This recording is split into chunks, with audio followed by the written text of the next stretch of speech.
तो सबसे पहले रेशियो क्या होता है हमने इसे जाना था, चर्चा किया था। नेक्स्ट है हमारा, आज हम देखेंगे व्हाट इज़ प्रोपोर्शन। तो प्रोपोर्शन बहुत लंबा इसमें टॉपिक नहीं होगा, वो रेशियो से ही प्रोपोर्शन बाद में बनता है। फिर प्रोपोर्शन का यूज़ एक वर्ड प्रॉब्लम में कैसे होता है वो हम जानेंगे, जिसे हम यूनिटरी मेथड में अप्लाई करते हैं। Okay?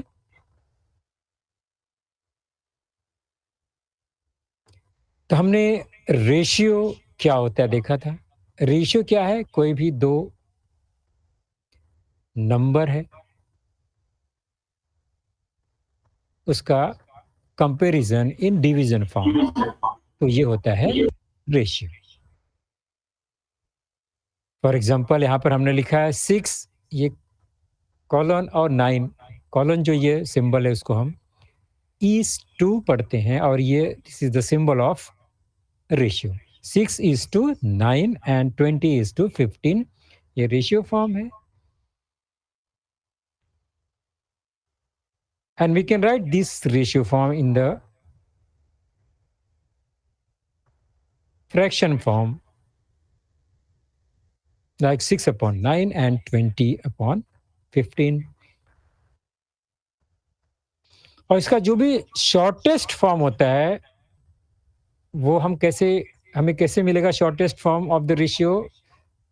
Divide both the numerator and denominator, और divide both the number with a same non-zero number। For example 6/9 को शॉर्टेस्ट फॉर्म में लिखना है तो हम लोग इसको 3 से डिवाइड कर सकते हैं।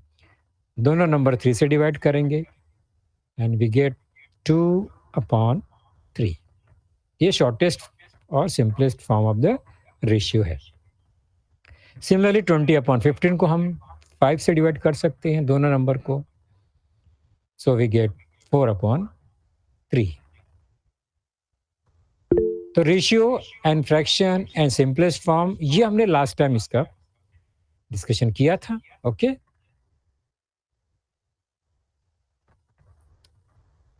फिर वर्ड प्रॉब्लम में कैसे हम वर्ड से हमने रेशियो में कन्वर्ट किया, या इंफॉर्मेशन से हमने कैसे रेशियो फॉर्म किया, ये भी हमने सीखा था। Okay? Find the ratio of the first number two the second, आपने सीखा था। फॉर एग्जांपल ये नंबर 4 एंड 6 है, इसको रेशियो फॉर्म में लिखना है। फर्स्ट टू सेकंड, ये वर्ड ध्यान में रखना है। फर्स्ट टू सेकंड का मतलब होता है first number come first, second number come second. Okay? तो फर्स्ट नंबर 4, सेकंड नंबर 6, ये हमने सीखा था। याद आ रहा है आपको? आप माइक ऑन करके बोल सकते हैं, मैसेज में भी लिख सकते हैं।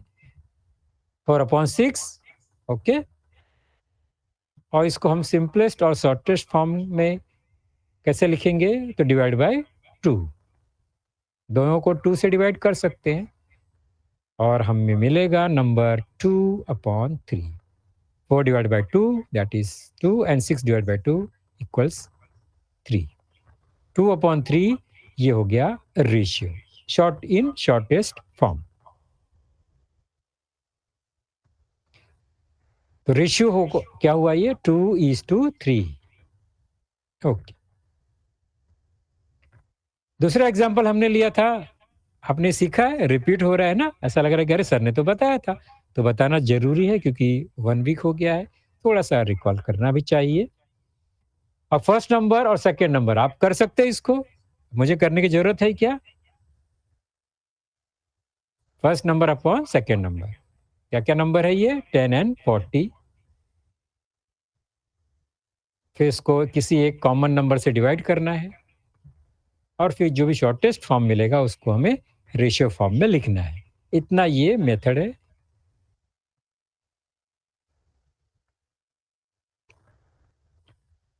उसके बाद है रेशियो ऑफ क्वांटिटीज। तो क्वांटिटीज का मतलब क्या होता है? कोई भी ऐसा नंबर जिसके साथ यूनिट अगर ज्वाइंट है, अगर हमें यूनिट लिखना है तो यूनिट हमेशा किसका होता है? क्वांटिटीज का। और क्वांटिटीज क्या क्या होती है? बहुत सारी क्वांटिटीज है। हमें लेंथ का क्वांटिटीज है, सेंटीमीटर, मीटर, किलोमीटर। हाँ, वेट का, मास का क्वांटिटी है, ग्राम, किलोग्राम, मिलीग्राम, ये बराबर। वॉल्यूम का क्वांटिटी वॉल्यूम क्वांटिटी है जिसका यूनिट है लीटर, क्यूबिक सेंटीमीटर। डेंसिटी एक क्वांटिटी है। तो ऐसे बहुत सारे क्वांटिटीज़ है, उसका रेशियो हमें लिखना पड़ता है। तो क्वांटिटीज़ का रेशियो लिखने के लिए यूनिट बहुत इम्पोर्टेंट फैक्टर है। तो 2 सिमिलर क्वांटिटीज़ का रेशियो तभी हम फाइंड कर सकते हैं जब उनका रेशियो का सॉरी उनका जो यूनिट है वो सेम होगा। क्वांटिटी तो सेम है, क्वांटिटी ऑफ लेंथ मीटर भी है, सेंटीमीटर भी है, बट यूनिट अलग है। तो हमें अगर रेशियो फाइंड करना है तो यूनिट भी सेम होना चाहिए, उसको कन्वर्ट करेंगे, उसके बाद यूनिट से हम रेशियो फाइंड करेंगे। फॉर एग्जांपल यहाँ पर है लेंथ का यूनिट 2 नंबर 2 क्वांटिटी है मीटर, मीटर में तो हम रेशियो बना सकते हैं इजीली। फॉर एग्जांपल 5 मीटर और 10 मीटर का रेशियो हम कर सकते हैं। एक बात ध्यान रखेंगे बच्चों, कोई भी रेशियो का कोई यूनिट नहीं होता है। नो यूनिट फॉर रेशियो, कि रेशियो का कोई यूनिट होता नहीं, because they are comparison of two numbers in division form और two units in division form. तो दोनों यूनिट का डिवाइड करेंगे तो वो कैंसिल हो जाएंगे, तो यूनिट हमें मिलने वाला नहीं है। टाइम एक क्वांटिटी है, उसका यूनिट मिनट भी हो सकता है, यूनिट आवर्स भी हो सकता है। तो दोनों अलग अलग यूनिट है बट सेम क्वांटिटी का, तो हम यहाँ पर रेशियो फाइंड नहीं कर सकते। ओके, 5 मिनट्स एंड 1 आवर का रेशियो हम फाइंड नहीं कर सकते। उसके लिए हमें क्या करना होगा, जो यूनिट है उसको कन्वर्ट करना होगा, दोनों को सिमिलर करना होगा। सिमिलरली प्राइस का रुपीस एंड पैसे, ये 2 अलग अलग यूनिट है। दोनों यूनिट अगर सेम है 2 क्वांटिटी का, तो हम रेशियो फाइंड कर सकते हैं। थोड़ा फास्ट चलते हैं। ये एग्जाम्पल था हमारे पास, find the ratio of first quantity to the second. यहाँ पर क्वांटिटी लिखा हुआ है, मीन्स हमारे पास ऐसा नंबर है जिसके साथ यूनिट भी है। ओके, तो 40 ये नंबर है, यूनिट रुपीस। 120 एक नंबर है, उसका यूनिट है रुपीस। दोनों का यूनिट रुपीस है। Therefore we can find ratio of these quantities. First quantity and second quantity, इसको लिखना पड़ेगा और फिर इसको रेशियो फॉर्म में हम लिखेंगे। तो 40 रुपीस हमारा first quantity, 120 rupees second quantity. दोनों का यूनिट चेक करो, दे आर सेम, तो हम आसानी से रेशियो फाइंड कर सकते हैं। 40 अपॉन 120 डिवाइड करेंगे, सेम नंबर 10 से डिवाइड कर सकते हैं यहाँ पर इजीली 40 और 120 को। 40 divide by 10 4 and 120 divide by 10। फिर से हमने देखा ये शॉर्टेस्ट फॉर्म नहीं है, बिकॉज 4 और 12 को भी हम 2 से डिवाइड कर सकते हैं। ओके, तो अगेन डिवाइड बाई 2 कर सकते हैं, डिवाइड बाई 2, डिवाइड बाई 2, और 4 से भी हो सकता है। ओके, तो 4 से कर देंगे, जितना शॉर्ट कर सकते हैं करना है हमें। तो डायरेक्टली 4 से डिवाइड करेंगे तो 4 1 जा 4 एंड 4 3 जा 12। So we get 1:3।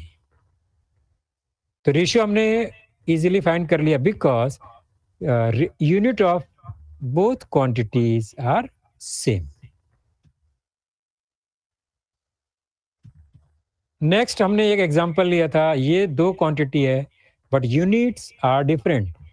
एक है पैसा 60 पैसे, सेकेंड है rupee. First quantity second quantity, they are different in units. तो हमें ये जो यूनिट है इसको पहले क्या करना पड़ेगा, सेम करना पड़ेगा। तो उसका वैल्यू चेंज होगा। 60 पैसा को रुपीस में कन्वर्ट करना थोड़ा डेसिमल फ्रैक्शन में हो जाएगा, बट 1 रुपी को पैसे में कन्वर्ट करने के लिए हम इसको 1 रुपी इक्वल टू 100 पैसा इजीली कर सकते हैं। तो ये कन्वर्ट हो गया अनदर यूनिट में, और ऊपर और नीचे जो यूनिट है वो सिमिलर हो गया. Now we can find ratio of 60 पैसे एंड 100 पैसे.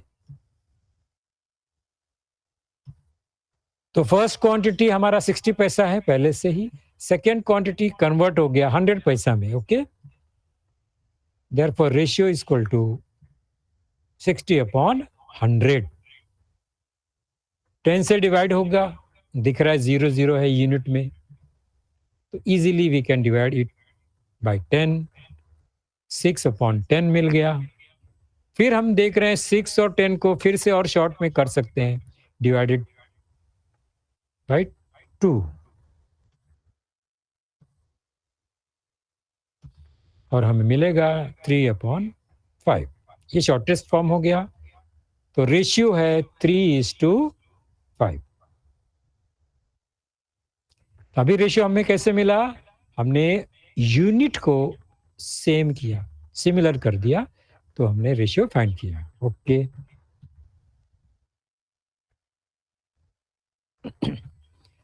प्रैक्टिस से 28 पेज नंबर 59 पे सम वर्ड प्रॉब्लम्स है, उसको हम देख लेते हैं. बहुत इजी है, ध्यान से देखेंगे. आपने इसको किया था लास्ट टाइम, ये यहाँ तक तो हमने किया हुआ है. तो आप लोग फटाफट बताओ. Reema has 24 notebooks and 18 books. Find the ratio of notebooks to books. Find the ratio of notebook to book. तो नोटबुक पहले आएगा, फर्स्ट क्वांटिटी, और बुक जो है वो सेकंड क्वांटिटी है.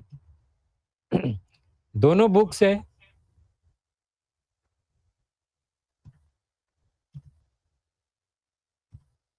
तो फर्स्ट क्वांटिटी क्या है? 24 नोटबुक्स, एंड सेकंड क्वांटिटी है 18 books. Number 24, number 18. Shortest form कैसे मिलेगा? 6 से डिवाइड करेंगे. 6 के टेबल में दोनों मिलता है. 6 4 जा, 6 3 जा. 4/3, इससे शॉर्ट फॉर्म नहीं मिलेगा. तो फाइनल रेशियो हो गया नोटबुक्स टू बुक्स इज 4/3. 4/3 में भी रेशियो फॉर्म को लिख सकते हैं, हमने सीखा है ना. 4/3 ये भी रेशियो का ही एक फॉर्म है, without using symbol of ratio. और रेशियो का सिंबल यूज करना है तो हम 4:3 इस तरह लिखते हैं.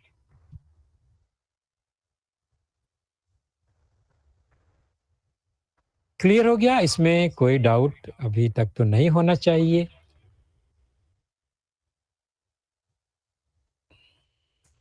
अभी हम देखते हैं, ये नया क्वेश्चन है जो हमने अभी आज के लेसन के लिए रखा था.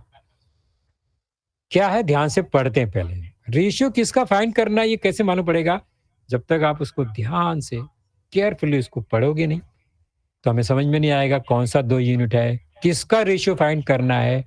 वो ध्यान से अभी सुनो, मैं पढ़ रहा हूँ, आप लोग सुनोगे. 30 cricket players and 20 kho-kho players are training on a field. बराबर? 2 अलग-अलग प्लेयर हैं, 20 cricket players and kho-kho players. Okay. What is the ratio of cricket players to the total number of players? देखो, अब रेशियो किसका फाइंड करना है? Cricket players to the total number of player. ध्यान रखो, क्रिकेट प्लेयर का ratio kho kho player के साथ नहीं लेना है. क्रिकेट प्लेयर्स का रेशियो टोटल नंबर, टोटल मतलब जो खो खो प्लस क्रिकेट खेलने वाला जो टोटल प्लेयर है, उससे हमें रेशियो फाइंड करना है. ओके, तो ये ध्यान से रखना. यहाँ पर टोटल नंबर्स कहीं लिखा नहीं है. तो हमें क्या देखना है? 30 क्रिकेट प्लेयर्स हैं, okay, and 20 kho kho players है, और टोटल प्लेयर्स क्या हो गए ये हमको फाइंड करना है. तो टोटल नंबर ऑफ प्लेयर्स कौन बताएगा? There are 30 cricket players and 20 kho kho players. What is the total number of players? कौन बताएगा? बहुत इजी है, आप मैसेज में लिख सकते हो। टोटल कितना प्लेयर्स है? ट्राई करो, आप माइक्रोफोन ऑन करके बोल सकते हैं, मैसेज में भी लिख सकते हैं। कितना हुआ बच्चों? टोटल नंबर ऑफ प्लेयर्स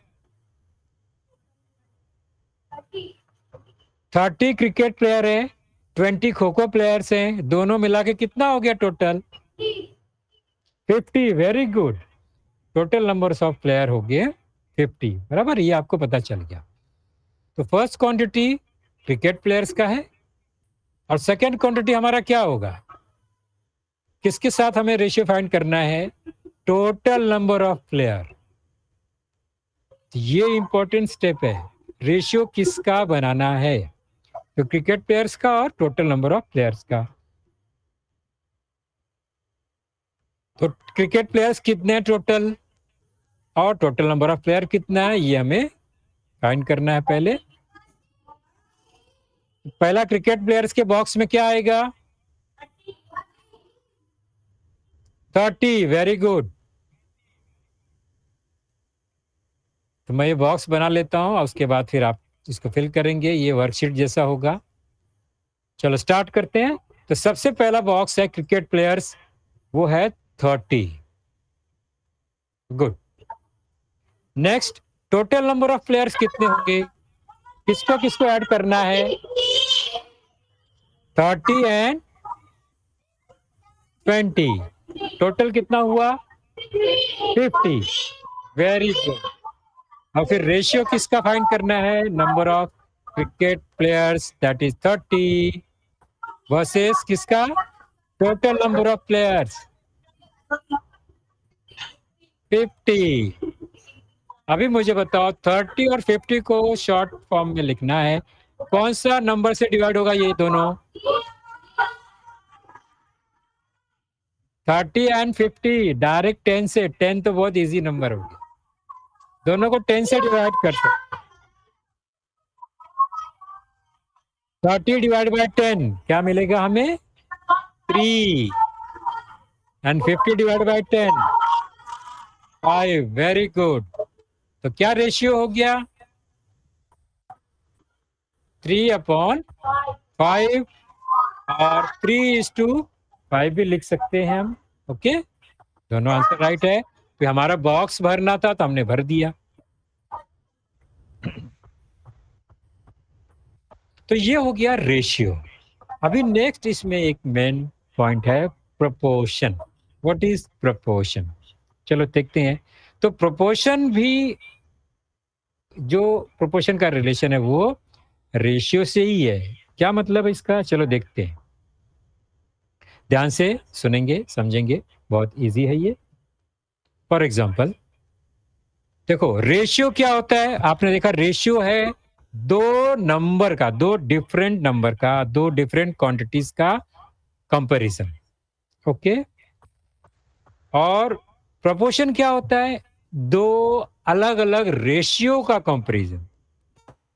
तो रेशियो को अगर हम कंपेयर करते हैं, अगर हम कहेंगे दो रेशियो इक्वल है, तो हम कहेंगे दो रेशियो में कितने नंबर मिलेंगे? 4 नंबर। हर रेशियो में दो क्वांटिटी, दो नंबर मिलते हैं, तो दो रेशियो में 4 क्वांटिटी और 4 नंबर मिलेंगे। तो ये चारों नंबर को एक साथ हम बोलते हैं कि दे आर इन प्रपोर्शन। तो प्रपोर्शन होने के लिए मिनिमम रिक्वायरमेंट है दो रेशियो और 4 नंबर्स और 4 क्वांटिटीज। ओके, यही है। तो दो रेशियो से प्रपोर्शन हमारा रेडी होता है।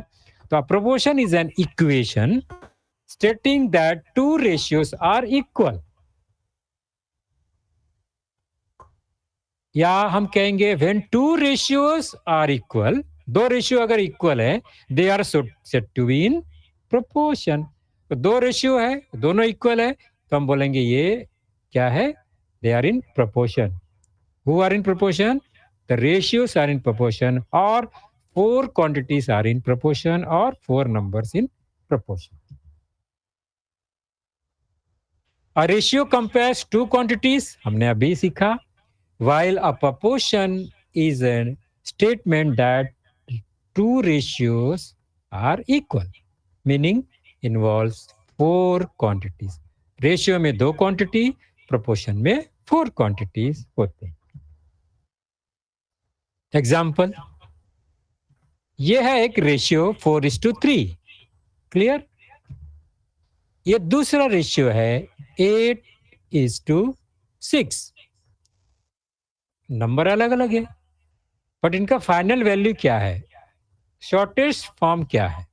तो 8:6 का शॉर्टेस्ट फॉर्म होगा डिवाइड बाई 2, 4/3 या 4:3 मिलने वाला है। मीन्स ये रेशियो क्या है, इक्वल है। तो यहां पर दो रेशियो क्या है, equal. Ratio 4:3 equals to ratio 8:6।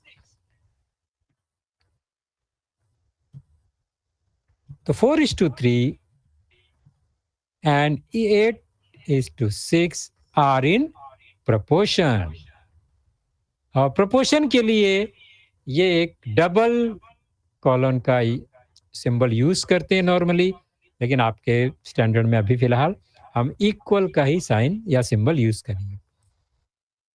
2 colon, 4 dots दिख रहा है, ये है साइन ऑफ प्रोपोर्शन।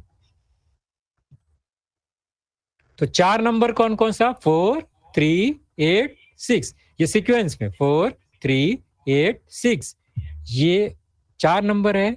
तो और ये इसके दोनों ratio, both ratios are equal, so we can say 4, 3, 8, 6 are in proportion.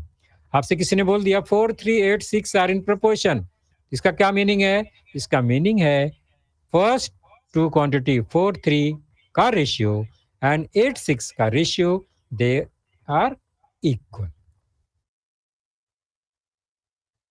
4, 3, 8, 6 are in proportion, therefore 4:3 equals 8:6। ये इसका मीनिंग होता है। तो अभी ये एग्जांपल चेक करो। अभी मैंने कहा x 3, 8, 6 आर इन प्रोपोर्शन। तो आप मुझे दो रेशियो बताओ, कौन सा दो रेशियो बनने वाला है इसमें। Create 2 ratios in proportion. ये 4 नंबर है, बहुत इजी है। पहला 2 number quantity x 3, x:3, next 8:6। Proportion, are in proportion पहले से लिखा है, so we can apply equal symbol.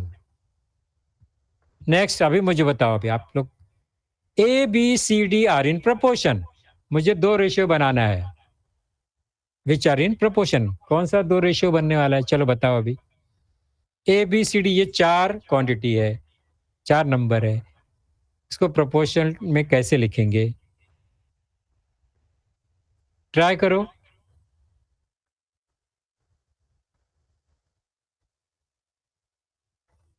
A B C D, पहला एक रेशियो बनाओ, फिर दूसरा एक रेशियो बनाओ।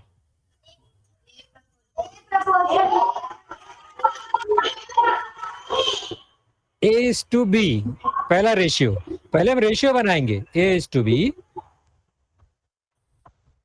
फिर दूसरा रेशियो C:D।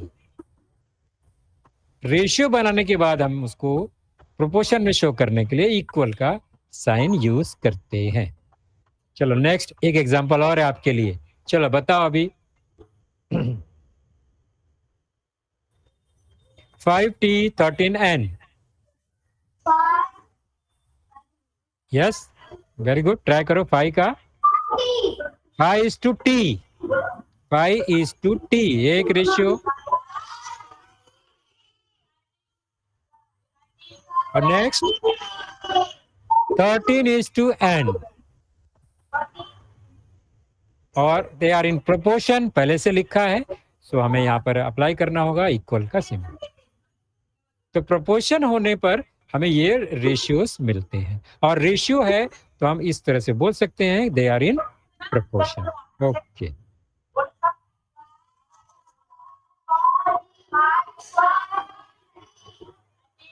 ओके, चलो प्रोपोर्शन का एग्जांपल पेज नंबर 71 पर है। आपके पास ये वर्कशीट है, पेज नंबर 57 में, टेक्स्ट बुक का ही है, और लिखा है fill in the empty boxes. मतलब क्या है, आपके लिए वर्कशीट है, वहां पर कई बहुत सी जगह पे बॉक्सेस हैं, एम्प्टी है, और हमें क्या करना है, उसको भरना है। क्वेश्चन क्या है इसमें? Flowers were distributed among the girls in equal proportion. Word देखो क्या लिखा है, they are distributed, flowers are distributed in equal proportion, मतलब जो भी रेशियो बनने वाला है वो इक्वल होगा। प्रोपोर्शन वर्ड मतलब दो रेशियो आएगा इसमें और दोनों इक्वल होगा। ओके, अब दो क्वांटिटी क्या क्या है, किसका रेशियो बनने वाला है, क्वेश्चन को ध्यान से पढ़ो। कौन कौन सा दो क्वांटिटी है इस क्वेश्चन में? एक नंबर ऑफ गर्ल्स, दूसरा क्लास। Very good. तो ये दो क्वांटिटी है, दोनों क्वांटिटीज के नंबर हमें मिलने वाले हैं और फिर उसके रेशियो से हमें ये बॉक्स भरना है। ओके, बॉक्स बना दिया उन्होंने, कुछ नंबर भर दिया है, कुछ आपके लिए रख दिया है उन्होंने, छोड़ दिया है। तो एक रेशियो कंप्लीट है। ध्यान रखो, ऐसा क्वेश्चन में जो दो क्वांटिटी है उसका एक बॉक्स पूरा भरा हुआ है। 3 and 12, 3 गर्ल्स 12 फ्लावर्स, फ्लावर्स के सामने 12 लिखा है, गर्ल्स के सामने 3 लिखा है, और बाकी का जो रो है उसमें भरने के लिए आपके लिए छोड़ा है fill in the blanks. Okay, चलो स्टार्ट करते हैं। तो ये रेशियो यहां पर मिलेगा, प्रोपोर्शन हमको मालूम होना चाहिए। प्रोपोर्शन फाइंड करने के लिए हमें स्मॉलेस्ट फॉर्म ऑफ रेशियो देखना होगा। चलो चेक करते हैं। Number of girls upon number of flowers, पहला एक रेशियो फाइंड करते हैं हम लोग। वो कितना है? नंबर ऑफ गर्ल्स 3 and 12 है, 3 upon 12। इसका शॉर्ट फॉर्म कैसे बनेगा, किससे डिवाइड होगा, ये कौन बताएगा? 3 and 12 कौन से नंबर से 3 और 12 डिवाइड होता है? 3। Very good. So we are going to divide 3 by 3 and 12 by 3। क्या मिलेगा, कौन सा नंबर मिलेगा हमें? 1/4। ये शॉर्टेस्ट फॉर्म हो गया। अब इसको ऑब्जर्व करो, number of girls upon number of flowers, that is equal to 1/4, 1:4। मतलब 1 गर्ल्स को 4 फ्लावर्स मिलेगा, तो एवरी सिंगल गर्ल को 4 फ्लावर्स मिलने वाला है। ये हमारा प्रोपोर्शन है। ओके, उसके हिसाब से फिर बॉक्सेस हमें भरना है। ओके, तो गर्ल्स अगर एक गर्ल्स है तो उसको कितना फ्लावर्स मिलेंगे? 4, एक को 4, ये हमारा proportion. It means that every single girl got 4 flowers. ये हमें मालूम पड़ गया, अभी हर गर्ल को 4 फ्लावर्स मिलेंगे। अब वहां पर कितना गर्ल्स है और कितना फ्लावर्स है उसके हिसाब से कैलकुलेशन करना है।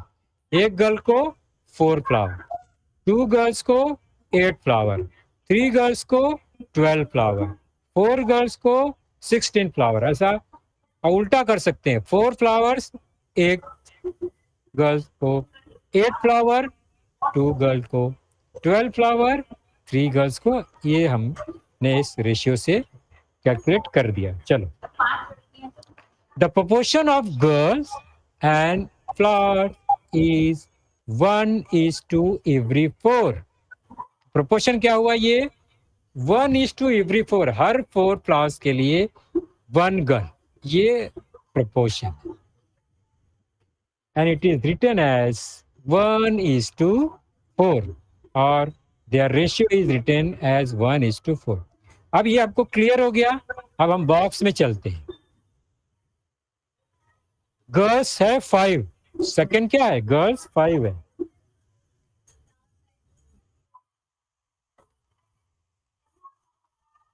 तो 5 गर्ल्स को कितना फ्लावर्स मिलेगा, कौन बताएगा?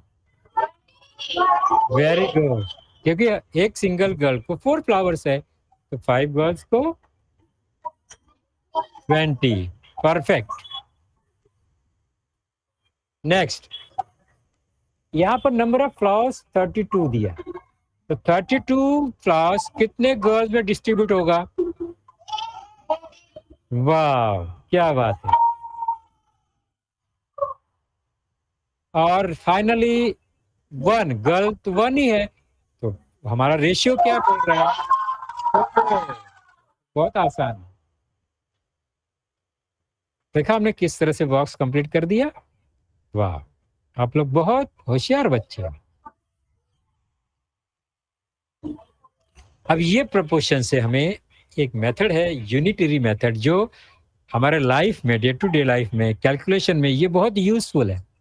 आप कहीं भी शॉपिंग करने जाते हो, मार्केट में जाते हो, कुछ सामान खरीदते हो शॉप से, तो वहां पर ये मेथड अप्लाई होता है कैलकुलेशन करने के लिए। हमें मालूम नहीं पड़ता है, लेकिन हम ये मेथड अप्लाई करते हैं। और ये कहाँ से मिला है? प्रपोर्शन से। अब प्रपोर्शन कहाँ से मिला है? रेशियो से। ओके, चलो एक एग्जाम्पल लिखेंगे, जितना टाइम हमारे पास है हम लोग एक एग्जाम्पल समझेंगे। ये यूनिटरी मेथड है, इसका मीनिंग क्या है पहले समझें। एक सिंपल सा एग्जाम्पल मैं ले रहा हूं। If the cost of 5 pens is ₹10, क्या मतलब है? 5 पेन का कॉस्ट 10 रुपीज है। Find the cost of 3 pens, बराबर। फिर 3 पेन का कॉस्ट हमें फाइंड करना है। थोड़ा सा कंफ्यूजन है। क्यों कंफ्यूजन है मालूम है? इसमें हमें एक वैल्यू नहीं मालूम है। क्या? 5 पेन्स का वैल्यू मालूम है, तो उसे 3 पेन का वैल्यू कैसे फाइंड करेंगे?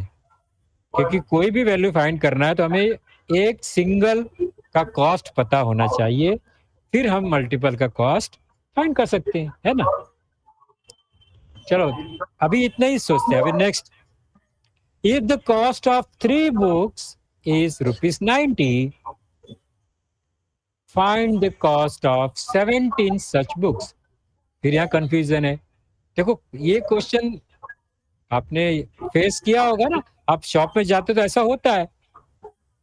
तो कैलकुलेशन कैसे होगा? 3 बुक्स का कॉस्ट पता है, 17 का फाइंड करना है, ये भी कंफ्यूजन हो गया, कैसे फाइंड करेंगे? चलो नेक्स्ट। तो यही ऐसे ही क्वेश्चन को सॉल्व करने के लिए हमारे पास मेथड है, द यूनिटरी मेथड। क्या है? सबसे पहले हमें क्या फाइंड होना चाहिए? एक सिंगल पीस का कॉस्ट। तो find the cost of 1 article, single article. एक का अगर हमें कॉस्ट मालूम है फिर तो बहुत इजी हो गया। एक पेन अगर 10 रुपए का है तो फिर 5 पेन, 10 पेन, 20 पेन, 100 पेन, कितना भी आने दो, मल्टीप्लाई करेंगे और हमें तुरंत आंसर मिल जाएगा। तो पहला स्टेप है find the cost of 1 article from that of many. Many मतलब 5 पेन का कॉस्ट है, तो हमें 1 का निकालना है। तो 1 का कॉस्ट निकालने के लिए फ्रॉम मेनी, 1 फ्रॉम मेनी मतलब हमें करना होगा डिवीजन। याद रखो, 1 फाइंड करना है फ्रॉम मेनी, तो हमें डिवीजन करना होगा। ये पहला स्टेप है। तो उससे हमें 1 आर्टिकल का कॉस्ट मिलेगा।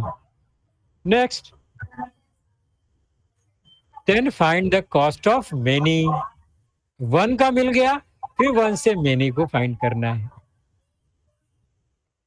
और वो कैसे करेंगे? मल्टीप्लीकेशन, मल्टीप्लाई करेंगे ना। 1 to many multiplication, many to 1 division.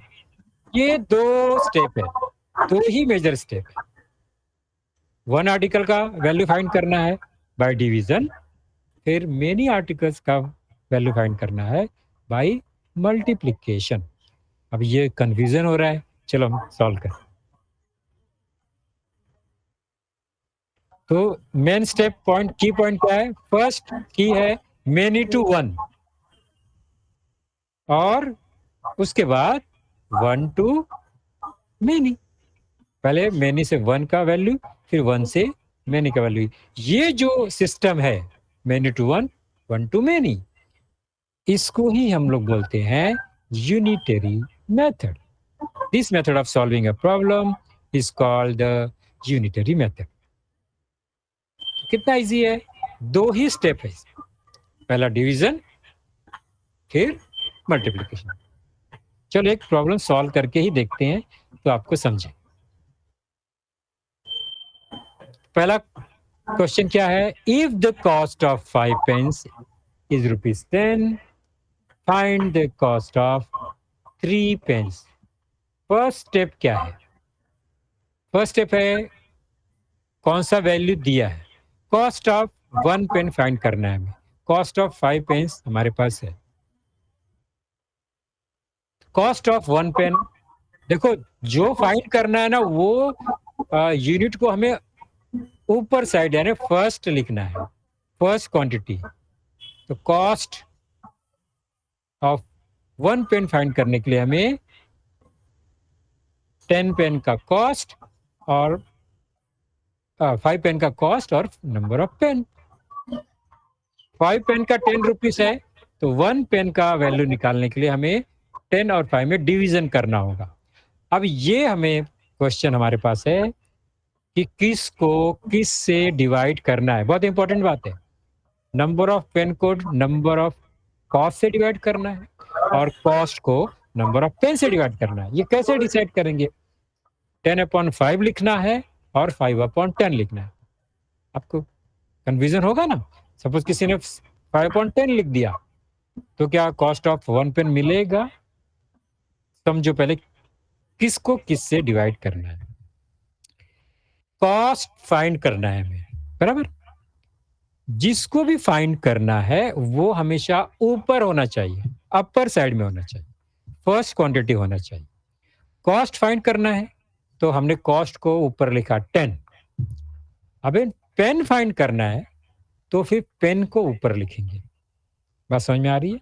जिसको फाइंड करना है वो क्वांटिटी ऊपर होना चाहिए, ये बहुत इंपॉर्टेंट स्टेप है। तो कॉस्ट ऑफ 1 पेन, कॉस्ट फाइंड करना है, हमने कॉस्ट ऊपर लिखा 10, 5 पेन का कॉस्ट लिखा हुआ है। शॉर्टेस्ट फॉर्म क्या हो गया, 10/5, ये हो गया कॉस्ट ऑफ 1 पेन। अब 1 पेन का कॉस्ट मिल गया, अभी हमें किसका फाइंड करना है वैल्यू, कॉस्ट ऑफ 3 पेन। एक का फाइंड कर लिया, फिर मल्टीपल का फाइंड करना है तो मल्टीप्लिकेशन करना है। 1 पेन का कॉस्ट 10/5 ऊपर लिखा हमने, 3 पेन का कॉस्ट निकालना है तो मल्टीप्लाई बाय 3। पहला हमने डिवाइड किया, अभी हमने मल्टीप्लाई किया वही वैल्यू को, क्या मिलेगा 10/3/5। 10 × 3 कितना होगा 30/5। 30 को 5 से डिवाइड करेंगे कितना मिलेगा 30/5। Good. The cost of 3 pens is ₹6। देखो हमने मिल गया 3 पेन का कॉस्ट मिल गया। तो 3 पेन का कॉस्ट कब मिला, जब हमने एक सिंगल पेन का कॉस्ट फाइंड किया। ओके, इसको बोलते हैं यूनिटरी मेथड। फाइनल एग्जांपल है ये, इसको हम देख लेते हैं। If a bunch of 3 flowers cost ₹30, how much will 4 flowers cost? इसमें क्या फाइंड करना है पहले मुझे बताओ। नंबर ऑफ फ्लावर्स फाइंड करना है और कॉस्ट फाइंड करना है।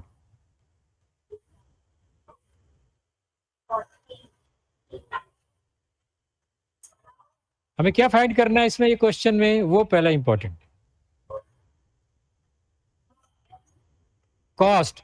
How much will 4 plus cost, cost फाइंड करना है ना, तो हमें यूनिटरी मेथड का जो फर्स्ट पार्ट है उसमें कॉस्ट ऊपर होना चाहिए रेशियो बनाते समय। Many to one, one to many, ये स्टेप है हमारा।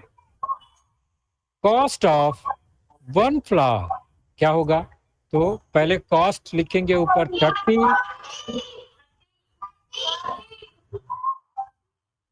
ये राइट है क्या, राइट है?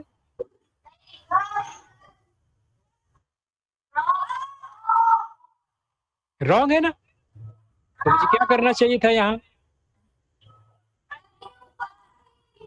ओके, तो इसका मतलब ये रॉन्ग हो गया, जैसा कि हमने सोचा था।